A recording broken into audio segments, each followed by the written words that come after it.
Ngayong araw bigla akong natakam magluto ng pininyang manok na adobo. Dahil ilang araw na din ako hindi nakakapag-adobo kaya for today's video ay magluluto tayo. Pero bago nga yan, bumili ako ng itlog doon sa labas. Isasalansang ko muna dito sa loob ng ref. Dahil ilang araw pa bago ang sahuran, bumili na ako bago pa ako maubusan ng pera. Alam nyo na, kapag palapit na ang sahod, kailangan higpitan na ang sinturon. Dahil meron nga pala akong tirang bahaw dito sa loob ng ref ay kinuha ko na. Dahil adobo nga ang lulutuin natin ngayon for today's video ay kinuha ko na rin dito sa loob ng freezer. Habang nakababad yung manok ay nagkaroon ako ng pagkakataon para kunin yung mga labahin kong uniforme. Wala na kasi akong uniform para susuotin mamaya.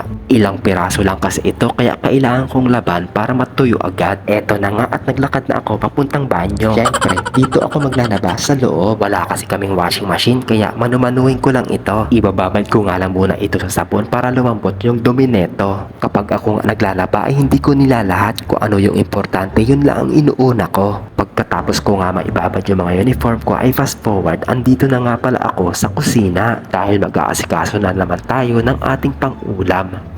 Pang-ulam ko pala. Eto na nga at sinimulan ko na pitpitin yung mga bawang. Mas madali kasing balatan ito kapag pinipitpit. Pagkatapos ko nga gayatin yung bawang ay isinunod ko na itong sibuyas. Para mawala yung lansa ng manok ay gagayat rin tayo dito ng luya. Pero kung ayaw nyo samahan ng luya yung adobo ay okay lang din naman. Dahil mas masarap nga din talaga kapag may luya kasi nagpapabango rin ito. Masarap nga din sa adobo kapag may pineapple. Pero kapag wala naman sa budget nyo at nagtitipid kayo, pwede rin naman kahit wala. Optional nga lang yung pineapple natin dahil nga mura lang ang bili ko dyan ay sinamantala ko na. Binuksan ko na yung lata at isinaling ko na dyan sa plastic bowl. Pero bago nga maihalo sa adobo yan ay syempre titikman ko muna. Dahil mabilis tumakbo yung oras ay bubuksan na natin itong automatic nating lutuan. Pagsalang tayo dito ng kawali at maglagay tayo dito ng mantika. Papainitin ko nga lang itong mantika saka ako maglalagay ng bawang. Gisa-gisahin lang natin ito hanggang sa maging golden brown. Kapag lumabas na yung mga aromatics niya ay pwede na natin ilagay yung ating manok. Sangkutsahin lang natin ito at maglalagay tayo dito ng pamintang buo, dahon ng laurel at durog na paminta. Kapag nailagay na yung mga requirements na pangpalasa ay hahayaan lang natin yung manok dyan hanggang sa lumabas yung sariling mantika niya. At syempre takpan lang natin ito hanggang sa lumambot yung manok dahil ang gusto ko yung tipong lumalabas ang laman sa buto niya. Pagkalipas nga ng 10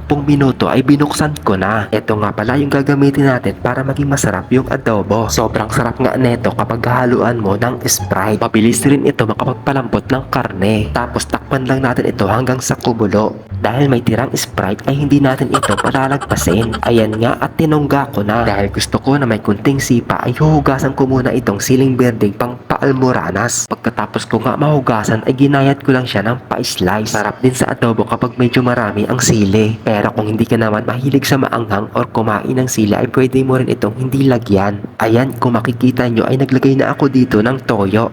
Tuyuin mong jowa. Nihulog ko na rin yung ginayat kong siling gring haba. At syempre, yung magpapasarap sa adobo, itong pinya. Ayan, kung mapapansin nyo ay sobrang lambot talaga yung manok natin. Na sobrang lambot nga ay parang gusto na umalis yung laman dyan sa buto niya. At ayan, titikman ko na nga din pala kung anong lasa. Fast forward nga, ay isinampay ko na itong mga damit ko. Ibinabad ko nga rin pala sa daon na yan para maging mabango-bango naman. Paano nga ngumiti ang pogi?